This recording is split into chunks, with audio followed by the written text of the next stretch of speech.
नमस्कार दोस्तों, कहानियाँ हमारे समाज का आईना होती है। समाज में हो रही घटनाओं को हमारे सामने उजागर करती हैं। हर कहानी हमें कुछ ना कुछ सिखाती है। सभी कहानियों में हमारे लिए कुछ सीख छिपी होती है। तो चलिए आज की कहानी शुरू करते हैं और इस कहानी से भी कुछ सीख लेते हैं। आज की कहानी है छोटी बहू ने अपनी मुंहफट सास और कामचोर जेठानी को सिखाया सबक। नहीं, मैं अब यहाँ से नहीं जाऊँगी। मेहमानों से खचाखच भरे हाल में जब माधुरी ने ज़ोर से अपनी सास पर चिल्लाकर ये वाक्य कहा तो सारे मेहमानों का ध्यान माधुरी और उसकी सास पर ही टिक गया। और फिर भी माधुरी गुस्से में कहे जा रही थी, मैंने आपको सुबह ही कहा था कि मैं जेठ जी के लिए भी नाश्ते के साथ ही खाना बना देती हूँ। फिर यहाँ आने के बाद मैं नहीं जाऊँगी। तब क्यों मना किया आपने? अब तो मैं नहीं ही जाऊंगी। ये कहकर माधुरी मेहमानों के बीच से उठकर खाना खाने चली गई और उसकी सास चुपचाप बैठी रही। आज इस शादी की चर्चा का विषय केवल माधुरी की उद्दंडता ही थी कि कैसे छोटी बहू होकर इतने मेहमानों के सामने सास पर चीख पड़ी। अगर जेठ के खाने का इंतज़ाम करने चली गई होती तो क्या हो जाता। बेचारी सास उसकी तो बहुओं के आगे बिल्कुल भी नहीं चलती। बेटे भी तो बहुओं की ही सुनते हैं, ऐसा है वैसा है। माधुरी इस सब से बेपरवाह अपने चचेरे भाई की शादी का आनंद उठा रही थी। उसे इस सब चर्चा या बातों का कोई भी फर्क नहीं पड़ रहा था। और एक तरफ उसकी सास अपने जैसी उम्र वाली औरतों के साथ बैठकर अपना दुखड़ा रो रही थी। ऐसी कौन सी बड़ी बात कह दी थी मैंने उससे? बड़ी बहू मायके गई है और बड़ा बेटा बाहर का या शादी ब्याह का खाना खाता नहीं, तो उसके लिए 2 रोटी बेलने चली जाती तो क्या हो जाता? कौन सा घर दूर है? अरे मैं चली जाती, पर लड़की वाले मेरे रिश्ते में लगते हैं और मेरे घुटनों का दर्द भी बढ़ गया है। अब ऐसे में आना जाना सब नहीं हो पाता। बेचारा मेरा बेटा सुबह का ठंडा खाकर दिन निकालना पड़ा। ये कोई पहली बार नहीं था कि माधुरी की सास उसकी बुराई कर रही थी। ये तो हमेशा की बात थी। अब माधुरी भी उस तरफ ध्यान ही नहीं देती थी। पर माधुरी पहले से ही ऐसे नहीं थी। 12 साल हुए थे माधुरी की शादी को, 2 बच्चे भी हैं। जब माधुरी शादी करके आई तब तो उसके मुंह से एक शब्द भी नहीं निकलता था। सास ससुर जेठ जेठानी, उनके बच्चे, 2 ननद और उसका पति जो सबसे छोटा बेटा है, इतने लोगों के संयुक्त परिवार में रहती थी। कभी सिर से पल्लू भी गिरने नहीं देती थी। पति को अच्छी नौकरी के चलते विदेश जाने का मौका मिला। सभी घर वालों ने कहा कि ऐसा मौका बार बार नहीं मिलता, तो उसे विदेश की नौकरी स्वीकार कर लेना चाहिए। बस फिर क्या था, 5 महीने की गर्भवती माधुरी को छोड़कर उसका पति विदेश चला गया। माधुरी गर्भावस्था में भी सारे घर के काम करती। सास ससुर जेठ जेठानी, उनके बच्चे सभी का ध्यान रखती। माधुरी के होते हुए सास या जेठानी रसोई में पैर भी नहीं रखती थी। जेठानी जी का जब मन होता मायके चली जाती। रिश्तेदारों में या घूमने फिरने ऐसा आना जाना लगा रहता था। और जेठानी के दोनों बच्चों को संभालने की जिम्मेदारी भी माधुरी को ही मिलती, क्योंकि बच्चों के स्कूल के चलते जेठानी हर बार उन्हें साथ नहीं ले जाती थी। जब भी माधुरी मायके या कहीं जाने की बात करती तो उसकी बात पर कम ही ध्यान दिया जाता था। अब माधुरी को 7वां महीना लग गया था तो गोद भराई भी करनी थी। सारी तैयारियां माधुरी की सास ने माधुरी से करवाई।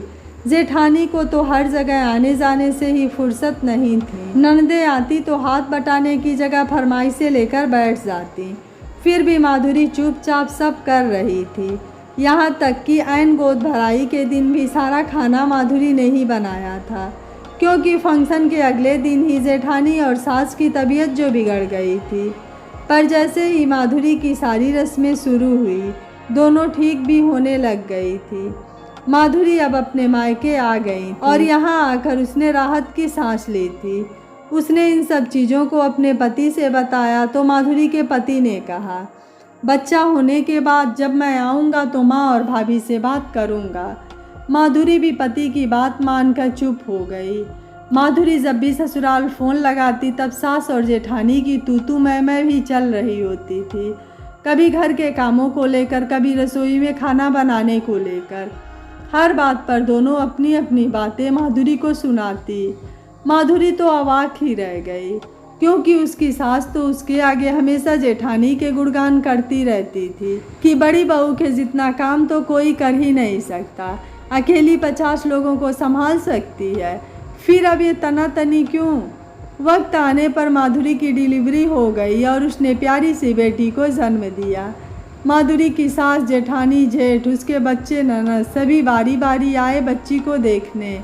और अब माधुरी की सास ने उसके माता पिता को कह दिया कि अब माँ बेटी दोनों स्वस्थ हैं, तो अब 1.25 महीना होते ही अच्छा सा मुहूर्त निकलवा दीजिए, हम अपनी बहू और पोती को ले जाएंगे, तब तक छोटा बेटा भी आ जाएगा।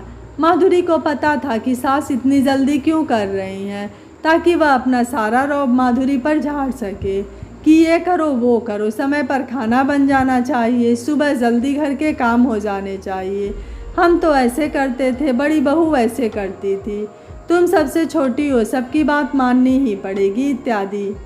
पर फिर भी माधुरी मान गई, क्योंकि उसे लगता था कि उसका पति आकर कुछ तो बात संभाल लेगा।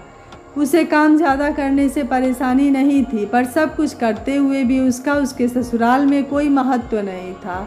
सास ससुर नंदे सभी जेठानी की ही तारीफ करते थकते नहीं थे। अगर कहीं कुछ काम हो, खाना बनाना हो, सफाई या कोई भी काम हो, तो माधुरी को आगे कर दिया जाता था, और कहीं शादी, फंक्शन, तीज त्योहार पर जेठानी को ही भेजते, या ये कहो कि वह सबसे पहले चली जाती थी।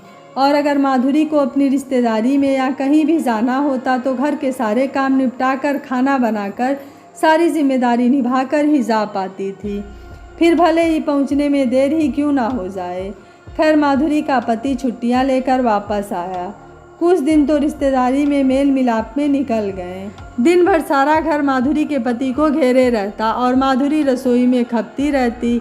बच्चों को जब भूख लगती या उसकी नैपी बदलनी होती तो ही माधुरी के पास उसकी बेटी दी जाती। माधुरी और उसके पति को रात को ही बात करने का वक्त मिल पाता। माधुरी दिन भर की थकी हारी भी अपने पति के लिए वक्त निकालती थी। उसने अपने पति से कहा, देख रहे हो ना आप, मुझे बिल्कुल भी वक्त नहीं मिलता, दिन भर कामों में उलझी रहती हूँ, कोई पानी का गिलास तक खुद नहीं उठाता, सब करने के लिए छोटी बहू है ना। आपने कहा था आप माँ से बात करेंगे, तो करते क्यों नहीं। माँ जी मुझे कुछ भी नहीं समझती, उनके लिए बड़ी भाभी ही सब कुछ है, फिर चाहे वो माँ जी की कोई भी बात माने नहीं माने। माँ जी हर वक्त मुझे ही कहती रहती हैं, तुम छोटी बहू हो, तुम्हें ही सब संभालना है, घर के काम मुझे ही देखना होता है, आप कुछ कहते क्यों नहीं। माधुरी एक सांस में ही सब कुछ बोल गई। उसके पति ने कहा, कल ही माँ से बात करता हूँ कि आप माधुरी को भी भाभी के समान ही बहू का दर्जा दें, या मैं उसे अपने साथ ले जाऊँगा। माधुरी को बहुत अच्छा लगा। अगले दिन माधुरी के पति ने माँ से कुछ भी नहीं कहा। माधुरी के पूछने पर जब माँ का मूड अच्छा होगा तब बात करूँगा, ऐसा कहकर टाल दिया। 1-2 बार दबी आवाज़ में कुछ कहना चाहा, पर माँ के सामने कुछ बोलने की हिम्मत नहीं हुई। फिर भी माँ से सुनने को मिला, तेरे यहाँ नहीं होने पर बहू को इतने अच्छे से रखा, फिर भी उसने तेरे कान भर ही दिए। बस फिर क्या था, माधुरी के पति की दबी आवाज़ और दब गई, फिर बंद सी हो गई। छुट्टियां खत्म हो गई और वह फिर से विदेश चला गया। अब तो हर बार यही होता। माधुरी को नौकरानी से ज़्यादा कोई समझता नहीं था। पति साल भर में 1-8 बार आता, वही चक्रव्यूह चलता, छुट्टियां खत्म और वापस। माधुरी ने कई बार पति से कहा कि आप ये नौकरी छोड़ दीजिए और यहीं रहकर कुछ कर लीजिए, हम साथ तो रह पाएंगे। पर विदेश से मिलने वाला मोटा पैकेज और माता पिता की आज्ञा की अवहेलना वो करना नहीं चाहता था। इससे माधुरी अब ससुराल वालों के साथ साथ पति से भी खफा रहने लगी। फिर भी उसका पति कुछ न कुछ समझा बुझाकर उसे मना ही लेता था। जब माधुरी दूसरी बार गर्भवती हुई तो उसने फिर से मायके जाने की इच्छा जताई, पर उसकी कौन सुनने वाला था। लेकिन माधुरी की आंखों के सामने उसकी पहली गर्भावस्था में हुई सारी घटनाएं याद आने लगीं और उसने मन में ठान लिया कि वो गर्भावस्था के आखिरी 3 महीने तो मायके में ही रहेगी और बच्चे के 2-3 महीने का होने पर ही लौटेगी। उसने जब सास और जेठानी को ये बात बताई तो दोनों बहुत ही भड़क उठी, पर माधुरी ने भी कह दिया, माँ जी आप भाभी जी को तो कभी कहीं जाने पर नहीं रोकती, तो मैं तो पहली बार आपसे कह रही हूँ, तो मुझे क्यों मना किया जा रहा है? मैं तो जाऊँगी ही। ये पहली बार ही था जब माधुरी ने अपनी सास के आगे मुँह खोला था, पर करती भी क्या, उसकी समस्या और परिस्थिति समझने को कोई तैयार ही नहीं था। कड़कती सर्दी हो, तेज धूप हो, बारिश हो, कभी माधुरी बीमार हो या बच्चों की तबीयत खराब हो, घर के सारे कामों का बोझ माधुरी को ही ढोना पड़ता, क्योंकि वो सबसे छोटी बहू जो थी घर की। पर अब उसने सोच लिया था कि वह अब और नहीं सहेगी। माधुरी मायके गई और पति से भी कह दिया कि अब मैं दोनों बच्चों को लेकर तभी लौटूंगी जब आप यहाँ रहकर नौकरी करेंगे और मेरा साथ भी देंगे। पति को माधुरी की बात माननी पड़ी। समय आने पर माधुरी को बेटा हुआ। माधुरी की सास और सभी बेटे को देखने आए और फिर वही बात, माधुरी को जल्दी भेज दीजिए, अब बहुत रह ली। पर माधुरी ने साफ मना कर दिया और जब बच्चा थोड़ा बड़ा हो जाएगा तब आऊँगी, बोलकर सास की बात को काट दिया। अब माधुरी की सास को उसमें बुराई ही दिखती थी। जहाँ जाती बस माधुरी की निंदा चुगली में लगी रहती। शुरू में तो माधुरी को बहुत बुरा लगता था। इस पर उसने सास को कहा भी था, भाभी जी को तो आप कभी कोई बात बाहर नहीं करती, जबकि वो तो आपकी एक भी नहीं सुनती, सब अपनी मन मर्जी का करती हैं। मैंने एक अपने मन का कुछ किया तो इतनी बुरी बन गई। इस पर माधुरी की सास, जेठानी, नंदे सभी उस पर बरस पड़ी थी और हर रोज़ सभी किसी न किसी बात को लेकर उससे लड़ पड़ती। फिर ये कहती कि छोटी बहू तुम बहुत झगड़ालू हो, इसने घर की शांति भंग कर दी है, पति को वश में कर लिया है, सब कुछ छोड़कर इसके आगे पीछे घूमता रहता है। माधुरी के पति को अपने ही शहर में अच्छी नौकरी मिल गई। अब माधुरी भी जेठानी की तरह मनमानी करती। काम काज के लिए एक दो नौकर रख लिए थे। कोई कुछ कहता तो तपाक से कह देती, आप लोगों ने दुनिया समाज में मुझे बुरा तो बना ही दिया है, थोड़ी और बुराई कर लेना। माधुरी अब किसी की परवाह नहीं करती थी। जो उसे करने का मन करता वह करती, जो नहीं करने का मन करता इसी तरह भरी सभा में जवाब दे देती थी। लेकिन माधुरी अब यह समझ चुकी थी कि अगर आप अपने लिए आवाज़ नहीं उठाओगे तो आपके लिए बोलने वाला कोई भी नहीं होगा, चाहे वह पति ही क्यों ना हो। आप अपनी इज्जत करोगे तभी कोई आपकी इज्जत करेगा। और सास और जेठानी को भी यह सबक मिल गया था कि अगर कोई अच्छा है तो उसकी अच्छाई का इतना फ़ायदा न उठाया जाए कि वह बुरा बनने पर मजबूर हो जाए। छोटी बहू की इस उद्दंडता के लिए क्या वो खुद जिम्मेदार है या उसके साथ होती गई घटनाओं की वजह से वो इतनी बदल गई? ये बात खुद माधुरी भी कई बार सोचती है। दोस्तों, परिवार में बड़ों का काम छोटों में सामंजस्य बैठाना होता है, ना कि किसी एक के साथ पक्षपात करना। परिवार में सभी सदस्यों को एक दूसरे का हाथ बटाना चाहिए, चाहे वह जेठानी हो या देवरानी हो। माधुरी की सास ने अपने दोनों बहुओं में सामंजस्य नहीं बैठाकर जो अच्छी बहू थी उसे भी बुरी बनने पर मजबूर कर दिया। अगर वह माधुरी के जेठानी को समझा बुझाकर उसको सही राह पर लाती तो शायद उन्हें यह दिन न देखना पड़ता। आपको माधुरी का फैसला कैसा लगा, आप मुझे अपनी राय कमेंट बॉक्स में ज़रूर दीजिएगा। वीडियो पसंद आया है तो वीडियो को लाइक, शेयर एंड चैनल को सब्सक्राइब कर लीजिएगा। Thank you for watching. मिलते हैं अगली कहानी में।